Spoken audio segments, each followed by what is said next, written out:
Have you ever wondered how educators and community members can support immigrant families, undocumented youth, and individuals with DACA? That's exactly what this podcast is going to explore.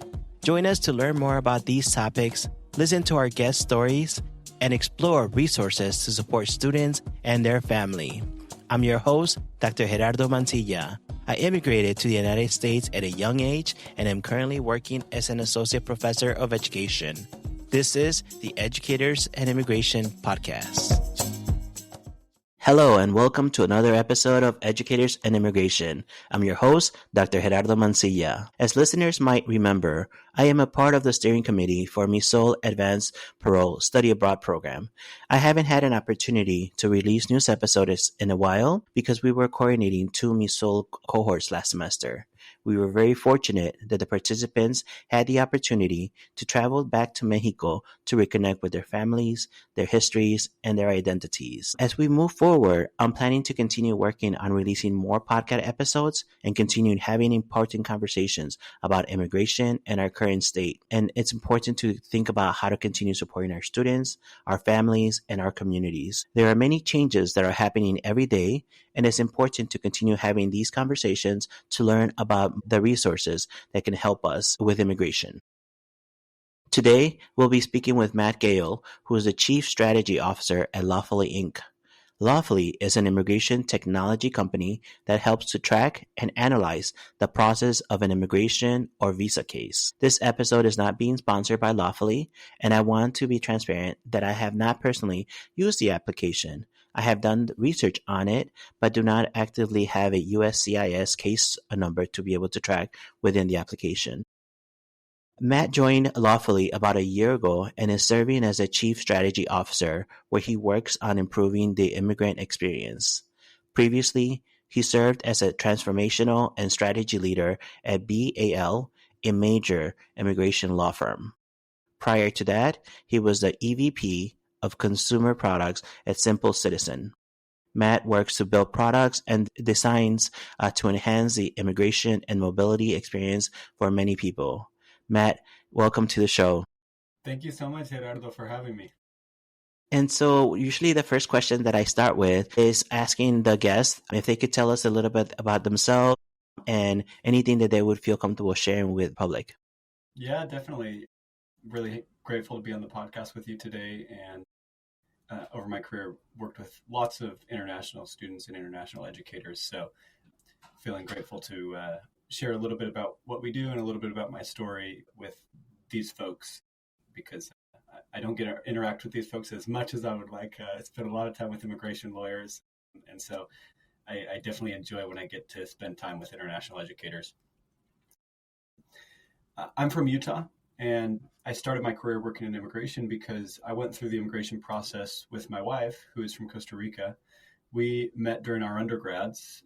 We were both studying at BYU. And at the time, this was back in 2000, this is in 2014 or 2015, saw a company pitching at some of the, BYU has a pretty good startup ecosystem and a culture for building and growing companies. And so I went to one of these pitch competitions, and I saw this company, Simple Citizen, and they were pitching their idea of automating green cards and citizenship, sort of like a TurboTax type solution for going through the process. My wife and I had just gotten married, or we were planning our wedding. And so I was like, oh, we got to use that product. That's so cool. And they ended up winning the audience award, and they got the top judge award at that pitch competition. And we didn't use it immediately because it was brand new. It was still a prototype at the time.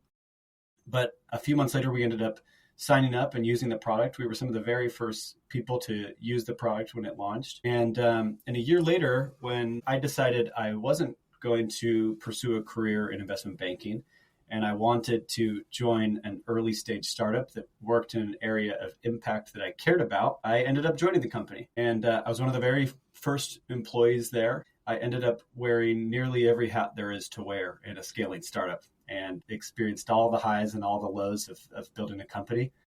And after about 5 years, we were acquired by the largest immigration law firm in the world, Fragment. And this was in September of 2020. I stuck around for about 9 months after the acquisition. And then I left and I was working on a few of my own projects and I was consulting in the immigration space. And one of the companies I was consulting for was Barry Appelman and Leiden, or BAL. They're another leading corporate immigration law firm. They started out as a San Francisco firm working with a lot of the tech companies. Today their headquarters is in Dallas. I stayed in Salt Lake, but I would travel to Dallas every couple months. But after about 3 years being there, I was really missing being at a startup and building product and working with a small team. And so I had known June, the founder and CEO of Lawfully, for a while. I've been very impressed with the product that they had built and the scale at which they had been helping immigrants. And so when there was the opportunity to join the company and lead a few initiatives, including expanding the product into B2B and selling to immigration lawyers, I jumped on the opportunity. My wife and I hopped in a U-Haul and we moved from Salt Lake City to New York City. I feel proud and grateful to have had a career over the last 8 years helping support all kinds of immigrant populations. I've worked on products at this point that have helped millions of people to achieve legal status and simplify aspects of their immigration journey. And although we're maybe in a difficult era of immigration, I feel hopeful for the future. And immigration has made this country what it is, and it will continue to do that. Thank you. And thank you for sharing the background as well. As you mentioned, each immigration process has their own application, their own timeline, and their own way of making sure you kind of are waiting on the government to kind of figure out where in the process you are. And I think we're going to be talking more about this, but it seems like a lot of these companies are working on how do we facilitate that, or how do we make that more accessible for the communities in the same way.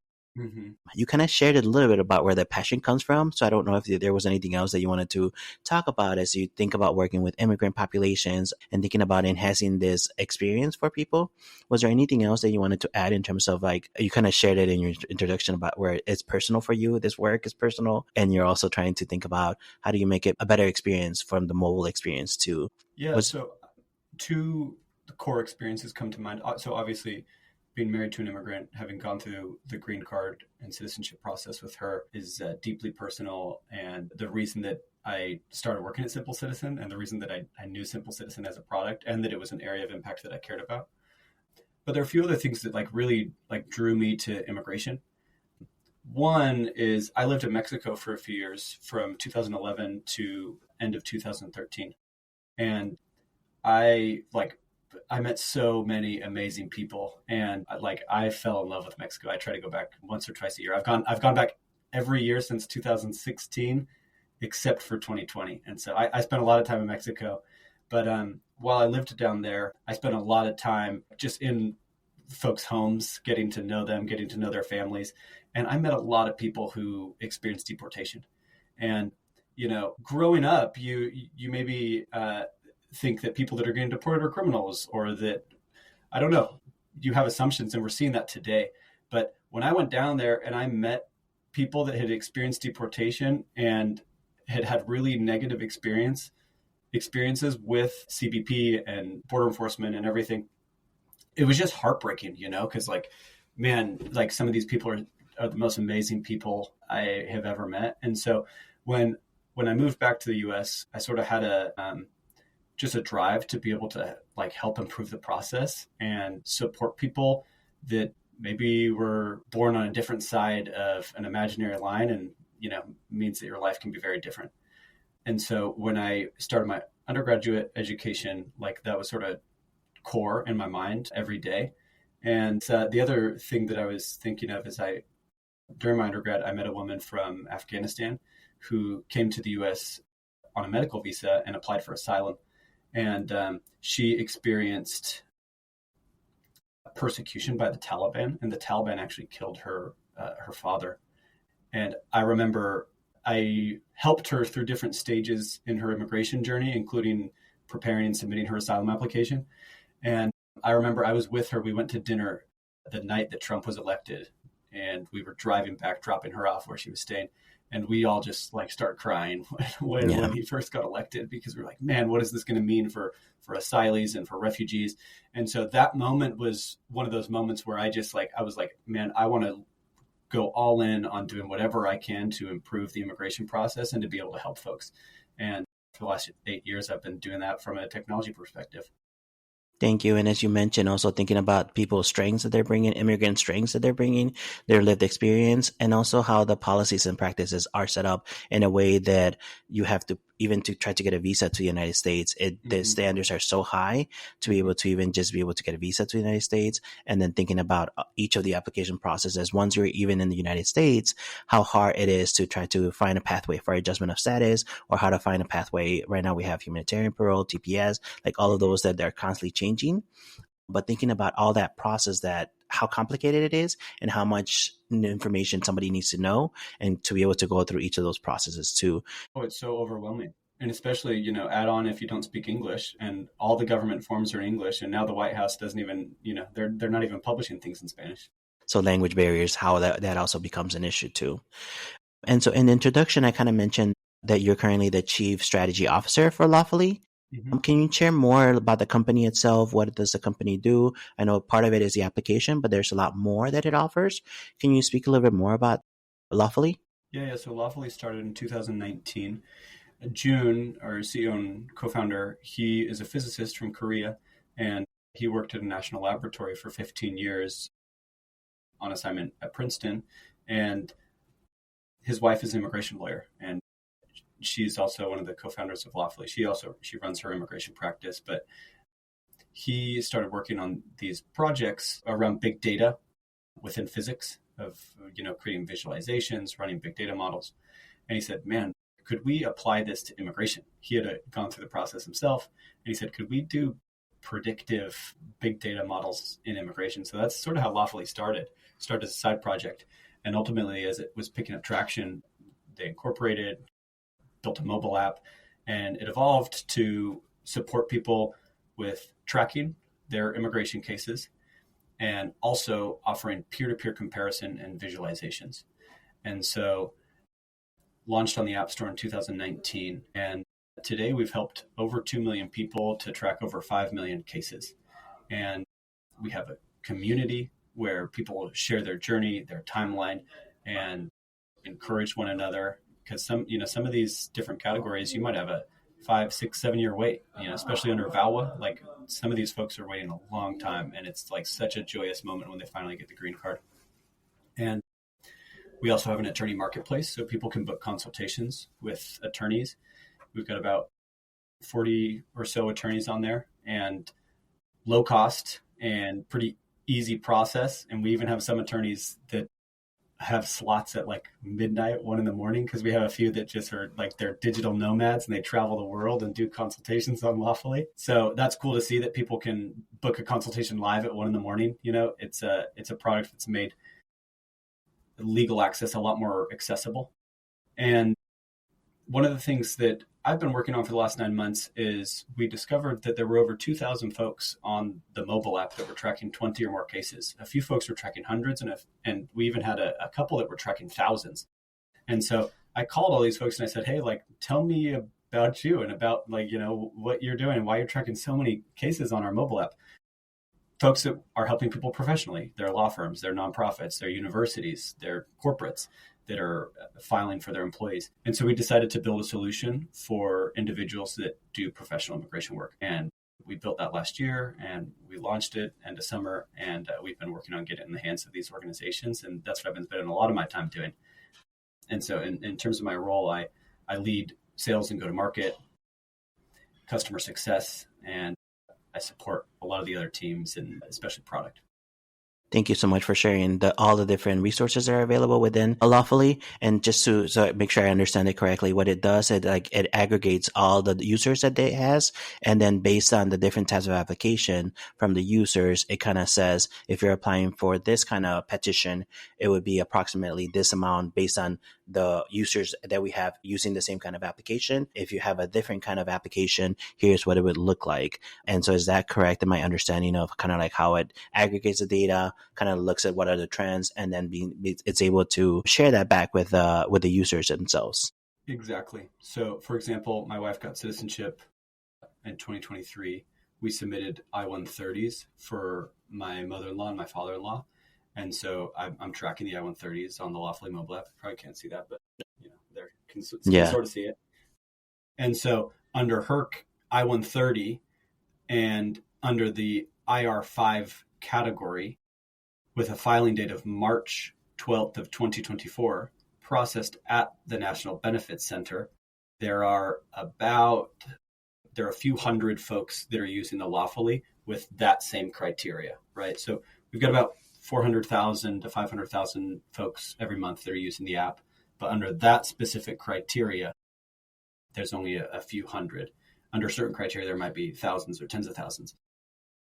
And so I can see where I'm at compared to other Lawfully users. A few folks are in the receive stage, a few folks are in the interview stage, and then some folks are in the decision stage. And actually, I think she may have gotten an update on her case. That's the nice thing. So, it takes a while. Like USCIS doesn't always send out emails or texts when there's an update. So our updates are very comprehensive. It looks at both the latest update as well as the history, and it's in near real time. And so you're going to get an update super quickly. I talked to so many people that they got notified of approvals and of other things on the Lawfully mobile app before they knew from their attorney, before they got the letters, and before they got any update from USCIS. Because it's tedious to go in and check the portal all the time. And the portal is very basic. It's not going to tell you where other folks are at and what the trend looks like. So it's very helpful for people, like reducing that black box and giving people a little bit more transparency and insight. No, thank you for sharing that, because I think as I was trying to do the research on it and understand it, that's kind of what I was understanding. And also the notifications, as you mentioned, how it also pushes notifications based on the applications that you're tracking too, so that you get them to your phone the same way. And it's not just USCIS, it's also NVC. So for folks that are applying from outside of the country, and we're working on adding immigration court right now. And so by the time this podcast is published, we will likely have immigration court, because immigration court, tons and tons of people are submitting applications for asylum and other things. And so a year ago, immigration court was like a backlog of 1.5 million. And today it's like 3.6 million. And that's just going to go up and up throughout the Trump presidency. Thank you so much for sharing all the information about the application and the services. Is there a cost to the app? And if so, are there additional features that people would have access to if they have like the pay version versus the free version? Tracking is free. And so anyone can download the app and add their case to track it. On the free version, there are a couple advertisements. We try not to overwhelm with advertisements, but we do on the free version, we have some ads. On the paid version, that's where you get the deeper analysis and peer-to-peer comparison. And you get like an expedite template. You have the opportunity to submit like a written, you can do like a basic written consultation from some of our immigration experts. Everyone has access to our support team if they have questions or concerns. But if you want like deeper support from an attorney, then you get that under the premium version. And then the consultations, the video consultations with the attorneys on our marketplace, that has a cost. And the attorneys, they set their cost. But some of the attorneys set their cost as low as like $40. And we just take a small cut of that, like a platform fee. Thank you so much. And I just want to be transparent about like all of the costs as well with applications. And so as you mentioned, this is one of the applications that's helping with all the new changes. You mentioned court hearings kind of being added to it. And now with the executive orders, there have been more changes happening at the national level. Mm-hmm. One of the recent changes in immigration today has been the cancellation of humanitarian parole. Would you be able to speak about what are like the next steps that people can take, or what are some alternative options that people can take? Yeah, so we've been seeing a trend recently where there is a huge uptick in filings these last couple of weeks, because people are really terrified about what the next 4 years are going to mean for them. And they're trying to lock in a more durable and long-term status. So if you're citizenship eligible, you're submitting for citizenship. If you're green card eligible, you're submitting for a green card. If you're undocumented, but you're TPS eligible or asylum eligible, then you're submitting for those. And so, filings across the board are going up. And especially for some of these categories that seem to be at risk.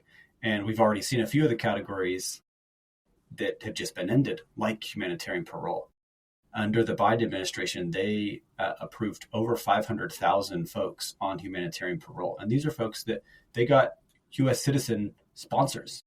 And they went through a legal process and they have work permits. But the Trump administration has ended this program and has put out an order to put these folks in expedited removal. And so if you're on parole and you get pulled over, especially in some of these states where they've deputized officers to become immigration officers, then you need to be prepared that, we haven't seen it yet, but according to these orders, like they're going to put people in removal proceedings. So that means that folks need to find a longer term, more durable status. And so if you're on parole, then folks should be trying to file for asylum. Or if there's some other form of eligibility, if they've married a U.S. citizen since they arrived here, then they need to file an adjustment of status. I'm not a lawyer. I can't offer legal advice. None of this is legal advice. It's just based on, my experience having seen thousands of people go through the process. But that's the nice thing about Lawfully is like people can download the app, they can book a quick consultation, and they can say, hey, this is my situation. What should I do? A lot of people, they don't use lawyers in this process. 80% of people don't use lawyers in their filings. Of the 2 million applications that are filed every year, only 20% have lawyers.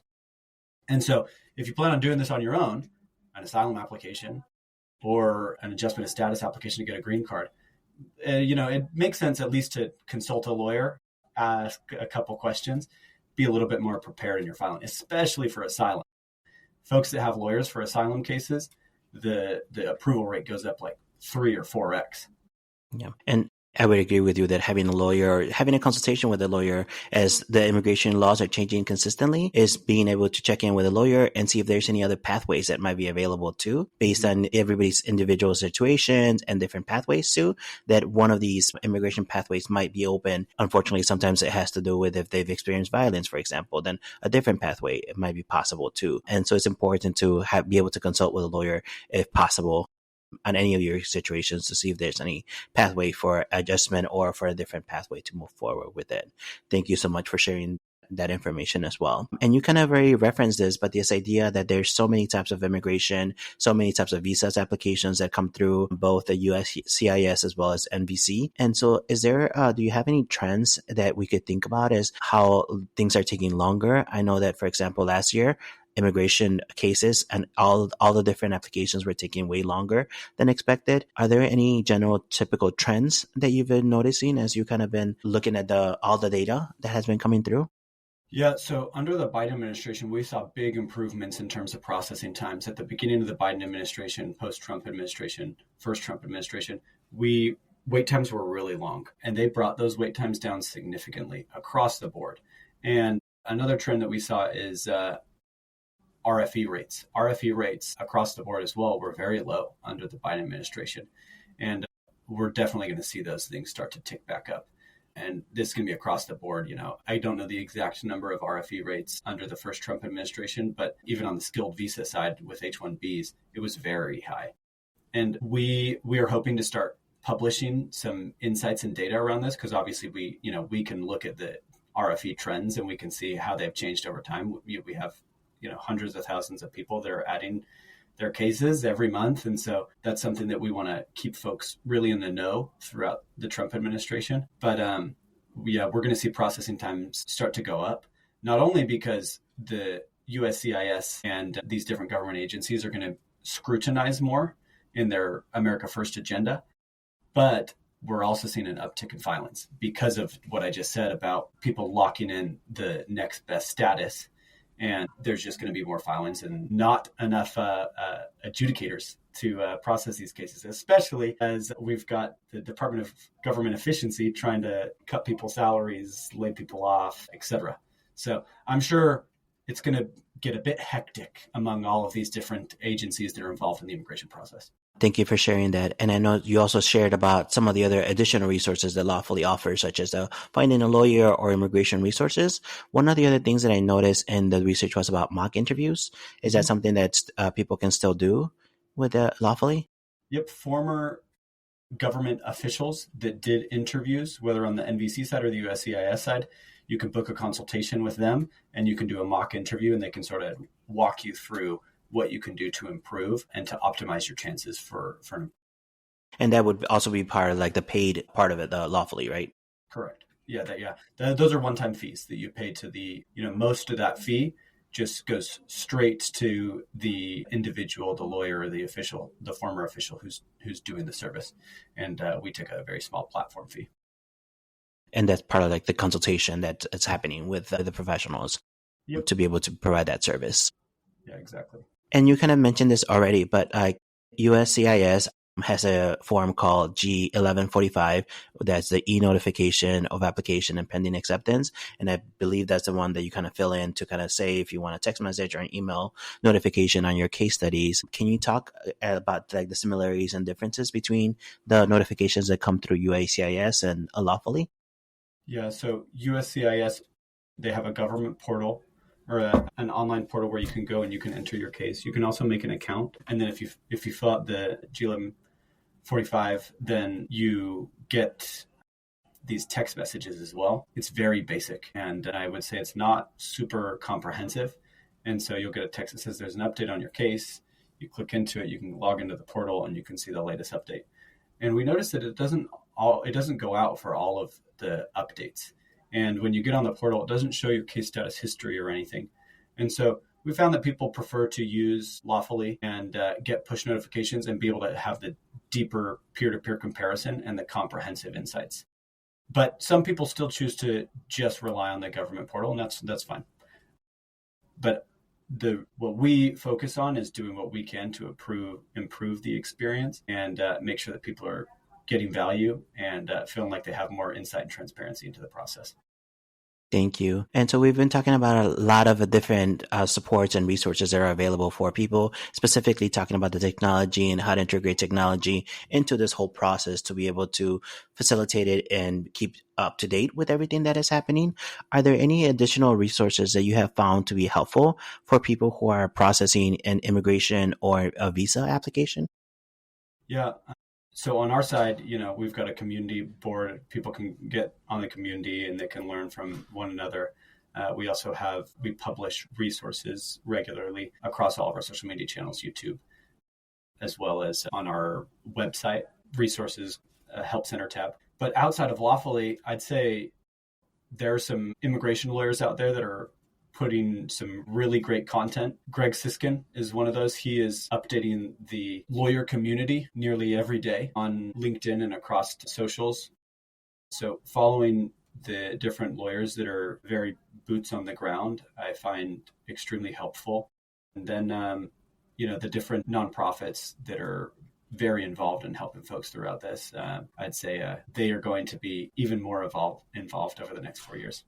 Thank you. And you mentioned your social channels as well. These are going to be linked in our show notes. And so I just wanted to make sure I mentioned the Lawfully website is www.lawfully.com. The Instagram handle is lawfully_official.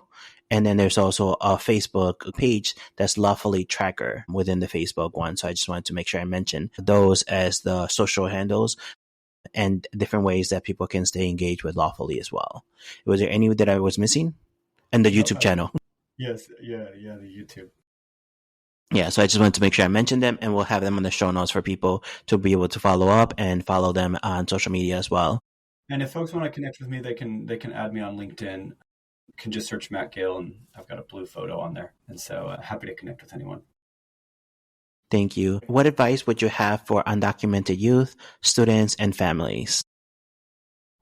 Taking the time to explore eligibility.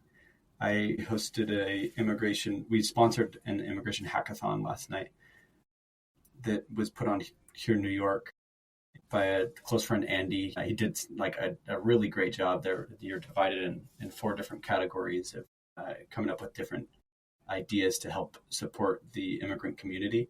And I was leading the legal vertical. And a young guy came in and told me about his experience growing up as a first generation Mexican American. And he said that for his mom, she would always ask him to review legal documents, to review the mail. And I think this is a really typical experience for a first generation immigrant in America.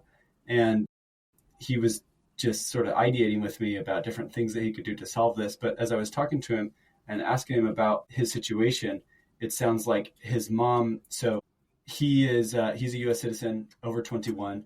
And so she's eligible, but you have to go through certain hoops to be able to obtain the long-term status. And it sounds like they are doing that, and at the same time exploring other alternatives. And I would say, like, for anyone out there that is undocumented, they're on DACA, they're on parole, they're on TPS, maybe they don't have any form of work authorization, like, explore your options, talk to an attorney, and come up with a strategy, a plan A, a plan B, a plan C, because you don't want to get pulled over, especially in some of these more aggressive states, and have nothing to be able to demonstrate to these officers. You want to do whatever you can to put yourself in a position where the officer cannot detain you and or put you in removal proceedings. And if that means you've applied for asylum and you have an active case in immigration court, then like you have to go through that process. If it means that you've submitted something to USCIS to try and obtain some form of legal status, you're in a process. And so better something than nothing, even if it seems like there aren't that many options. And I would echo that idea of talking to lawyers, because sometimes, as like you mentioned, sometimes people think that when their kids are 21, that they definitely can petition for them. But then there's also other additional requirements that they have to make sure that they meet. Mm-hmm. And then knowing what those requirements will be as well. And also with advanced parole, one of the things that we were always talking about was the lawful entry as well. So how do you get a lawful entry into the United States as well, or being able to acquire something like that would later on will open the doors for you to be able to adjust the status through one of the various pathways that might be available too. And I'll add that, if you aren't eligible for anything, then know your rights. And I know that there's the red cards being circulated across immigrant communities. In one of the recent executive orders, I think it's the one for the moving parolees to expedited removal, it says if these folks are amendable. And so, like, what does amendable mean? I don't know, but I guess it means like people are volunteering information. People are not exercising their rights. And so if you ever encounter an ICE officer or an officer who is supporting ICE and immigration enforcement, then know your rights. And under the Fourth Amendment of the Constitution, you do not have to answer their questions. You do not have to let them into your home if they do not have a warrant. Warrant signed by a court judge, not a warrant signed by an officer of immigration as well. So even knowing those distinctions between the two types of warrants that might be presented as well. Yes. Yeah. And they'll try and trick you. They are not, they might pretend like they're on your side. They are not on your side. They're going to try and trick you. And so know your rights. The tarjetas rojas, they're circulating all over. And so download it on your phone or, print it out and save it, put it in your wallet. And I also know that there's many community organizations that are also putting together the Know Your Rights workshops and trainings, both in Spanish and English, and hopefully in other languages too, so that make sure that different communities know about their rights. And there's also additional steps that families can take to make sure that they could be prepared also. So I know that one of the conversations that we've been having is about power of attorney letters as well, to make sure that the parents can have those set up, and financial situations or financial, I think they call it an agent, right? So they're claiming an agent that can be the financial sponsor if anything happens, to be able to have that all in writing and different processes that can be set up. And I think that some of the community organizations have been really active in trying to figure out how do we get these kind of supports or these kind of resources available for the different communities. And I should also add schools to that too, because some of the schools are also doing this kind of work too, and thinking about how do we make sure that we continue supporting these kind of initiatives to make sure that all of our our communities are protected and that we are prepared as well with the different kind of processes that we might need to take place as well. So as we think about immigration at the larger frame, it's always changing. There's new policies always happening. But one of the questions that I also like to ask guests is what other conversations are missing as we think about supporting immigrant communities? What are some other topics that we might not have covered yet, or that might be topics for future podcasts that we could cover in? Are there things that come to mind for you? So I have a friend, Sognik. He is a content creator here in New York and also owns a production agency, a production company and an agency where he helps content creators. He's helped to build a couple of YouTube channels. And I saw he just posted yesterday or the day before where he's actually interviewing someone from Congress and asking them questions about their thoughts on immigration. And working in immigration every day and doing what I can to support this community through technology, it's empowering, it's exciting. Sometimes it's discouraging because I just think, man, like I wish the laws were different. Like I wish there was a pathway to citizenship for the 11 million undocumented people, honest, hardworking people living in this country. I wish there were a pathway to citizenship for dreamers, for parolees, for folks on TPS. I know so many of these folks that they're my friends, they're close colleagues. And so like, I think the biggest thing really is like, we got to get the laws changed. And how can, right now, I think we're in a dark period when it comes to perceptions around immigration, but it will not stay that way. And the more that we can change perceptions publicly, while at the same time helping lawmakers to express their true opinions and understand the value that immigration brings to this country, the closer we are to changing those laws. Whether that's talking to lawmakers, whether it's doing something like that interview, whether it's, going to the Capitol, whether it's, forming a local nonprofit to try and change public perceptions in your community, whether it's doing events. I think that's the biggest thing. Immigration laws haven't changed since the 60s, or at least comprehensive immigration laws haven't changed since the 60s. We've made little modifications, but that's too long. We're coming up on 70 years. Like the world has changed a lot in 70 years, and it's time for comprehensive immigration reform. We're probably not going to get it under Trump, but let's hope for a better future. And I'd love to see in 5, 6, 7 years to see some serious comprehensive immigration reform.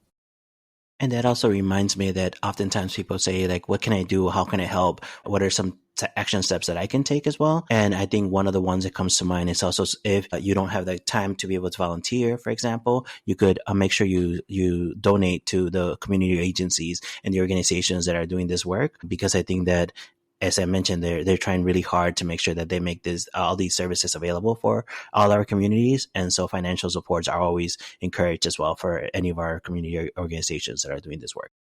And I think, especially for folks that lean more conservative on this, speaking to like the economic impacts of immigration, it's powerful for business leaders. It's like anyone understands that, and that's why I think NAFSA has focused so much on the numbers and showing the value and support that international students bring to America. And so I think if more of those conversations are happening, and it's maybe less confrontational and more just, hey, like more immigration means better economy.